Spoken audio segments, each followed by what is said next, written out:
Hello and welcome to the Echoes and Curves Free Motion Challenge Quilting Along.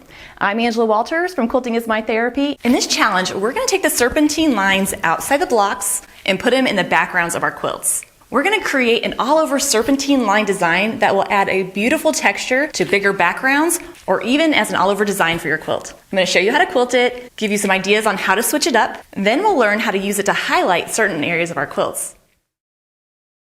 This design works within a defined area, so you need to have two boundaries that you're going to be filling in. On this quilt sandwich, I just marked out a couple of lines to treat as my edges.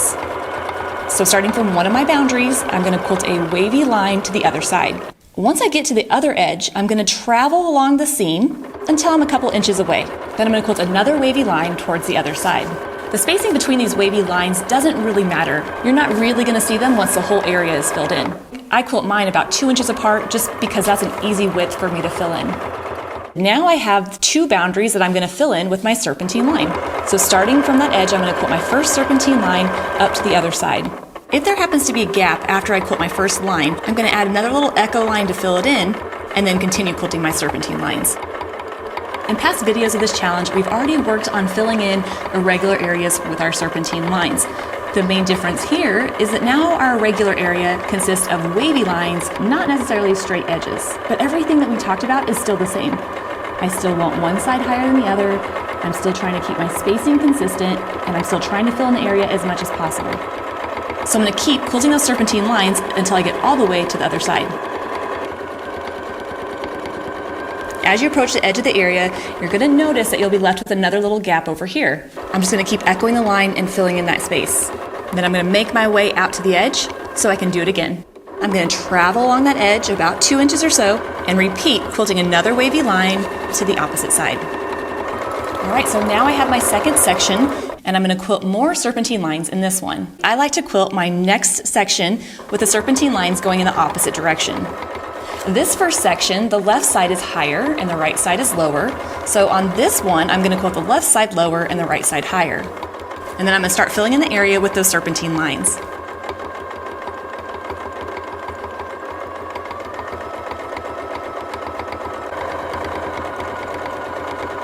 One thing I want to point out is that as I'm traveling along this line, I'm getting a little bit more thread buildup, a little bit more dense quilting right here, and that's okay. I think that's what makes this design look awesome. You get a little bit more dense quilting here, a little bit less in the center. I think it really gives it a look of depth, a little bit of look of roundness. So don't stress out too much. If your lines are starting to build up in center, it's going to look great.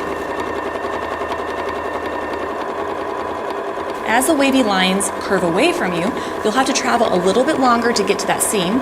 And as they curve in, you won't have to quilt quite as far to run into them. And the great thing about this design is that if an individual line doesn't look quite right, it doesn't matter. When you're done, all you're going to see is that beautiful texture. And basically, that's how we're going to quilt this design. We're going to keep making our section and filling them in with more wavy lines. If you want a design that's a little bit more orderly, you can use a wavy ruler to create those sections and then fill them in. Here's the thing though, if the line is really curvy, it can be a little bit trickier to fill in. So look for something with a nice gentle wave. If you don't like quilting with rulers, you could just mark out the wavy lines and then quilt them. And remember, those wavy lines don't have to echo. So even if you're using a ruler, it doesn't have to have those perfect echo lines. So now that I have my section, I can go ahead and fill those in with serpentine lines. And even though I have two different waves over here, I can still fill in that area as well. So I'm going to go ahead and do that real quick so we can see what it looks like.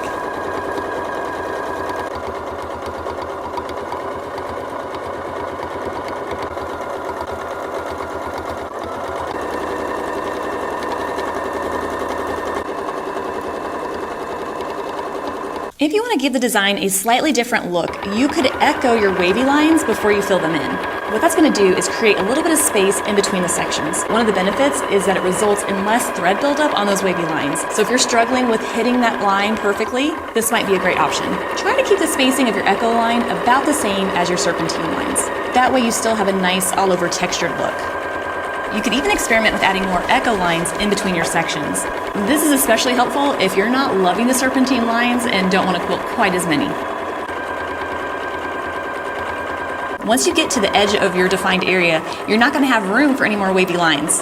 Well, all you're gonna do is quilt serpentine lines in between the straight and the wavy lines to fill in the rest of the space. One last option before we start quilting the quilt. If you don't like the serpentine lines, or you're struggling with them, or you just wanna do something different, you can replace them with any design. But if you still want that beautiful curvy look, try replacing them with arcs. Now that we know how to quilt the design, let's put it on our challenge panel.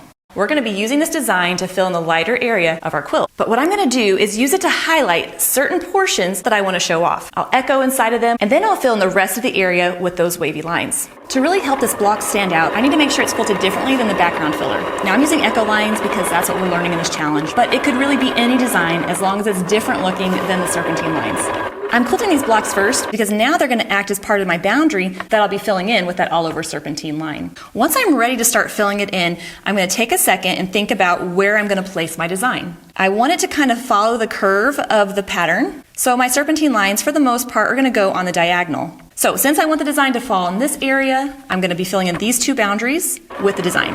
If you don't like the thought of just winging it, you can mark out your lines or give yourself some kind of guideline. I like quilting this design as I go.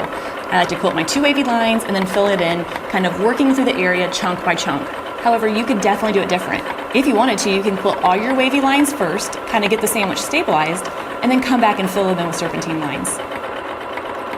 Okay, once my area is filled in, it's time to do another. And if this were a quilt I were working on at home, I would continue filling in this area. But I kind of want to show you what it's going to look like when we go behind the block. Now our next boundary would be between these two. What that's going to do is it's going to kind of make the design look like it's going behind this block, really help push this block up to the forefront while creating a beautiful texture in the background. Now I'm sure it goes without saying that I'm using this dark thread so that you can really see the quilting. When working on your quilts, definitely use a thread color that blends in. The whole point of this design is to have that beautiful texture, not to stand out. If you're quilting along with me on the challenge panel, use the bone colored thread for this section. What I love about the design, it becomes so nice and repetitive, and it's almost meditative. Well, once you get the hang of it, that is. Now that I have a plan, all I have to do is keep filling in the area with those wavy lines and those serpentines. Now that we've seen how to quilt this design on a sewing machine, let's talk about quilting it on the long arm. Quilting this design on a long arm really isn't that much different. Now applying it to a quilt on a long arm is completely different. Those of you that are long armers know that quilting horizontally is no problem, but quilting vertically can be. While it's not impossible, it's definitely not fun. Since I can only access so much of my quilt at one time, I'd have to advance the quilt back and forth just to quilt those wavy lines. So on the long arm, I'm going to quilt this either horizontally or diagonally. And again, just like on a sewing machine, don't worry too much about the wavy lines being perfectly wavy or that they're exactly where they need to be. Just focus on filling in the whole area as much as possible.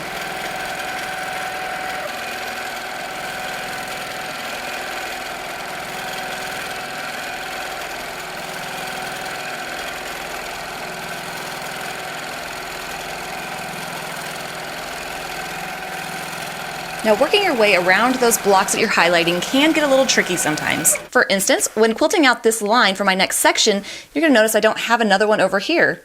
I can't really put a serpentine line in the boundaries if there's no boundary. So what I'm going to do is travel, work my way back up to the block, and then continue on. I don't have to quilt the whole row right now. I can come back and get the bottom half later on.